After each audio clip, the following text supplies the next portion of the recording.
అత్యుత్తమ ప్లేస్మెంట్స్ తో ఎంఎన్సీ కంపెనీలలో ఉద్యోగమే లక్ష్యమా? ఇంజనీరింగ్ చదవాలనే మీ పిల్లల కలని కేజీ రెడ్డి కాలేజ్ తో నిజం చేసుకోండి. ఈ సరైనోడు సినిమా వివాదం ఏంటి? అంతేండి, నా ప్లేస్లో ఇంకొకళ్ళని పెట్టుకున్నారు, దట్స్ ఇట్.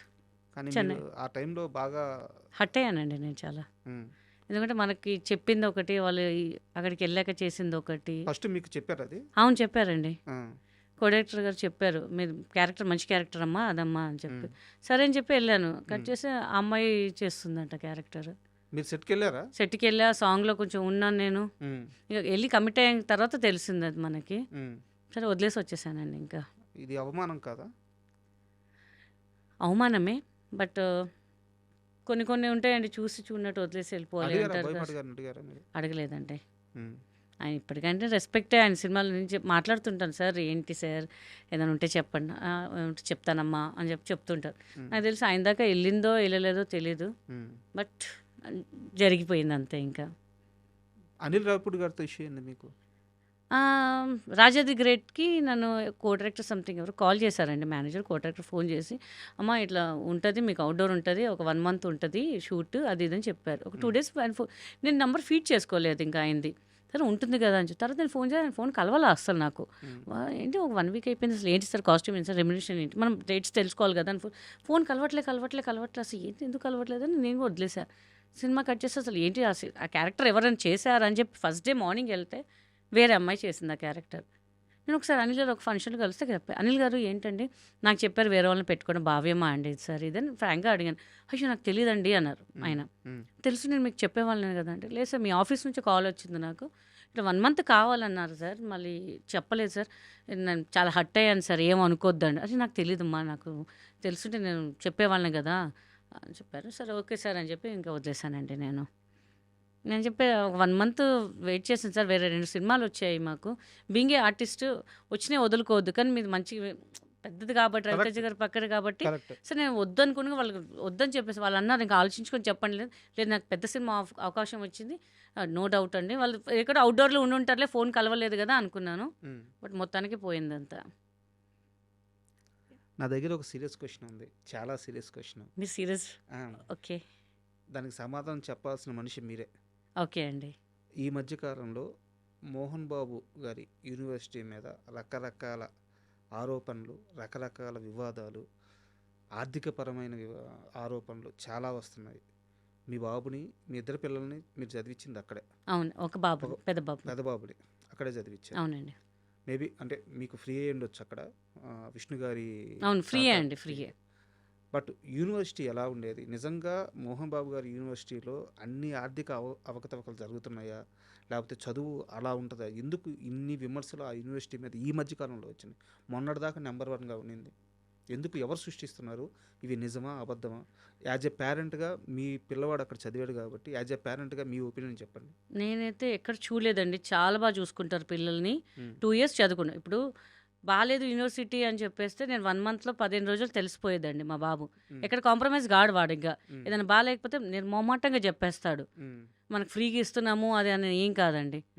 ఒక సింగిల్ రూపాయి తీసుకున్నా అని అభిమానంతో చెప్పట్లేదు, నేను తీసుకోలేదు కాబట్టి చెప్తున్నాను. మేము ఉన్నప్పుడే చాలా బాగుందండి. ఈ మధ్య ఎందుకు అట్లా ట్రోల్స్ చేస్తున్నారో నాకైతే తెలీదు. నేను దగ్గరగా చూశాను కాబట్టి, వాళ్ళ సినిమా కూడా చేశాను. ఎలా ఉంటుందంటే, ఇప్పుడు మీకు మా బాబు అక్కడ చదువుతున్నాడండి, మీ సినిమా ఉంది, సరే సార్ రెమ్యునేషన్ ఎట్లా, మా ఫీజు ఎట్లాగో తీసుకోలేదు కదా, ఈ రెమ్యునేషన్ నాకు వద్దు సార్ నేను ఫ్రీగా చేస్తాను అంటే, వాళ్ళు ఏం చేశారంటే, నేను గాయత్రి అని సినిమా చేశానండి, నాకు మా స్టాఫ్ కానీ నాకు కానీ పేమెంట్ ఇంటికి పంపించారండి. ఎందుకు పంపించారు? మోహన్ బాబు గారు వద్దన్నా. నేను మేనేజర్ గారికి చెప్పా, వద్దండి ఫీజు ఎందుకమ్మా, నువ్వు వర్క్ చేసావు కదా, తీసుకోవాలమ్మా, వద్దు సార్ మా పిల్లలకి ఎంత బాగా చూసుకున్నారు, నాకు ఒక ఎడ్యుకేషన్ ఫ్రీగా ఇచ్చారు, ఇప్పుడు లక్షలు నేను పెట్టచ్చు, బట్ ఒక పెద్ద యూనివర్సిటీలో చదవడం ఒక అవకాశం ఇచ్చారు. జస్ట్ నేను ఆయన దగ్గరకు వెళ్ళి చెప్పలే విష్ణుబాబు గారికి, అసలు ఏం చెప్పాలి. విష్ణుబాబు గారు నా బాబుకి ఫ్రీ ఎడ్యుకేషన్ ఇవ్వని కూడా నేను నోట్తో చెప్పాల. ఒకరు షూట్ జరుగుతుంది, తొందరగా వెళ్ళాలి సార్, పిల్లలు ఉన్నారు, ఇవాళ గెట్ టుగెదర్ ఉందమ్మా, కొంచెం లేట్ అవుతుంది చెప్పేసి ఇంట్లో, కాబట్టి మనం డ్రైవర్ దింపుతున్నట్టు, లేదండి పిల్లలు వెయిట్ చేస్తుంటారు. పిల్లలా అంటే అవును సార్ అని చెప్పి అడాప్ట్ చేసుకున్న సంగతి కూడా ఆయనకు తెలీదు. చెప్పేసి తర్వాత ఆయన తెలుసుకున్నారంట, ఏంటి గీత గారు ఇట్లా పిల్లలు అన్నారు ఏంటి అని చెప్పి. ఆ రోజు మళ్ళీ నెక్స్ట్ డే ఇప్పుడు మోహన్ బాబు గారితో డిస్కస్ చేసి, ఇట్లా మనం ఒక పిల్లలకి ఎడ్యుకేషన్ ఇవ్వాలి, తను చాలా హార్డ్ వర్క్ చేస్తుంది ఉమ్, అని చెప్పి బాబు 10th రిజల్ట్ రోజు విష్ణుబాబు గారు కాల్ చేశారు నాకు. ఉమ్, గీత గారు, మీ బాబుకి నేను ఫ్రీ ఎడ్యుకేషన్ ఇస్తానండి, మీరు 10th అయిపోయింది కదా, మీరు ఇక్కడ నేను సీట్ పెడతాను, మీ బాబుకి చదివిస్తాం మనమే అని చెప్పారు. ఎవరు చెప్తారండి?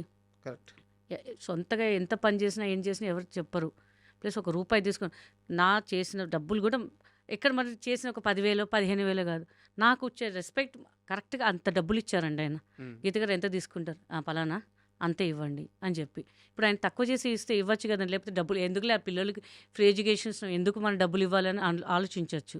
కరెక్ట్. బట్ మన స్థాయి ఎక్కడ దిగజారకుండా ఇలా ఉండాలి, ఇలా చూసుకున్నారు.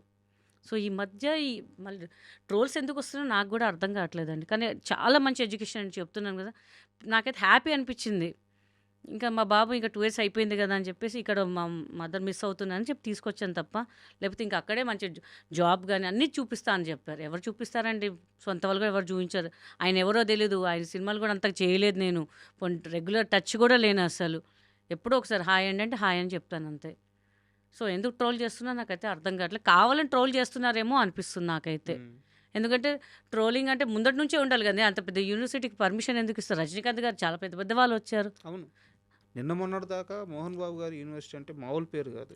కావాలని ఏదో సంథింగ్ అండి ఉంటూనే ఇప్పుడు ఉంటాయి. మీరు అన్నట్టు పిల్లల ఫీజుల మీద వాటి మీద డబ్బులు సంపాదించుకోవాలి, ఇలా ఇబ్బందులు పెట్టాలనుకునే వాళ్ళైతే ఇలా ఫ్రీ సర్వీస్ చేయరు కదా. చెయ్యరు కదా. నేను ఎవరో తెలియదండి, పోనీ పెద్ద ఆర్టిస్ట్ బిజీ ఆర్టిస్ట్ తెలిసిన వాళ్ళు పోన్లే మన వాళ్ళు చదువుకోరు. అసలు ఆయన సినిమాతో వర్క్ చేయలేదు నేను అసలు. ఉమ్, ఆయన ఎవరో తెలియదు నాకు అసలు. ఉమ్, ఆచార్య అంబిక యాత్ర తెలుసు అంతే, కొంచెం వర్క్ చేసాం అంతే తప్ప ఇంకేం తెలియదు. ఆయన ఎవరు కూడా తెలియదు నాకు అసలు. ఉమ్, అలాంటి మనిషి మనకి పిలిచి ఎడ్యుకేషన్ ఇచ్చారంటే నేనైతే చేతులు దండం పెడతానండి. Is nice person. నేను టైమింగ్ అనేది కూడా ఆయన దగ్గరే నేర్చుకున్నానండి. అలాంటి టైంకి అట్లా వెళ్ళాలి. ఫస్ట్ భయపడేదాన్ని, అమ్మో మోహన్ బాబు గారి సినిమా తిట్టేస్తారు, మైక్లో తిట్టేస్తారు టైంకి రాకపోతే. అవునండి, తప్పు కూడా తిడతాడు, లక్షలు పెడుతున్నాడు. నువ్వు 7 గంటలకు రమ్మంటే 10 గంటలకు వస్తే ఆయనకు లాసే కదా అక్కడ. ఉమ్, నువ్వు ఫ్లైట్కి వెళ్తావు, నేను 10 గంటల ఫ్లైట్కి నేను 11 గంటలకు పోతానంటే ఉమ్, చచ్చినట్టు. 10 o'clock ఫ్లైట్ అయితే 7 o'clock వెళ్ళి కూర్చుంటారు మనోళ్ళు. అదే పని మీద ధ్యాస ఉన్నవాడు అట్లా చేస్తాడా? ఉమ్. తిడతారా? మైక్లో తిడతారా? నేనైతే ఇప్పటివరకు వినలేదండి. కాదు, ఇట్లా ఎవరన్నా లేట్గా వస్తే అందరు టైంకి వచ్చేస్తారు ఆయన సినిమా అంటే. కానీ ఏమన్నారండి, మంచిగా కూర్చొని భోజనం చేస్తారు. ఆయనకి 10 మంది కావాలి కూర్చొని భోజనం చేయాలి. ఆయనకు ఒక స్టేజ్ ఉంది, క్యారవాన్లో కూర్చొని తింటా, నేను అది చేస్తే తింటా, అట్లా కాదు. అందరితో పాటు కూర్చొని తింటారు ఆయన. ఆయనకి ఏం అవసరం అంత కోట్ల ఆస్తి పెట్టుకొని? ఇంకా I have full respect on him అండి. విష్ణుబాబు గారు అండి, మనోజ్ గారు కానివ్వండి, వాళ్ళ ఫ్యామిలీ, లక్ష్మి గారు కానివ్వండి, I have great respect. Cinema ఇండస్ట్రీలో ఉన్న మనిషిని నమ్మి ఆ మనిషి దగ్గరే నేను 23 లక్షలు 22 లక్షలు చీటీలు కట్టాను, ఆ మనిషి మోసం చేసింది అని చెప్పి చాలాసార్లు చెప్పారు ఇప్పుడు. అవునండి, బట్ ఆ మనిషి ఎవరో రివీల్ చేయట్లేదు మీరు. అందరు తెలుసండి ఆ మనిషి. ఒక దేవతన సీరియల్లో చేసింది ఆమె. ఓకే. మంచి నంది అవార్డు విన్నర్ ఆమె. ఇంకా మ్మ్. ఆమెకి నంది అవార్డ్స్ కూడా వచ్చాయి, చాలా అవార్డ్స్. ఆమె గ్రేట్ పర్ఫార్మర్ అండి. ఉమ్, మరి ఇలా ఎందుకు పర్ఫామ్ చేస్తుందో మాకు తెలియట్లేదు ఆమె. ఉమ్. ఇప్పుడు అసలు ఏమంటున్నారు డబ్బులు అడిగితే? కోర్టులో కేసు నడుస్తుందండి. అసలు ఇంకేమీ తెలియట్లేదు. ఇంక అందరూ వదిలేశారు, మంచి వాళ్ళు. ఎందుకు చాలా అప్పట్లో అయితే చాలా పెద్ద ఫేమ్లో ఉన్న వాళ్ళు కూడా పోతే పని 3 లక్షలు 5 లక్షలు మనం కేర్ చేయొద్దు, వదిలేసి మన ఫేమ్ పోతుంది, ఒక CCSకి వెళ్తే మన పరువు పోతుంది ఉమ్. అని చెప్పి చాలామంది డ్రాప్ అయిపోయారు.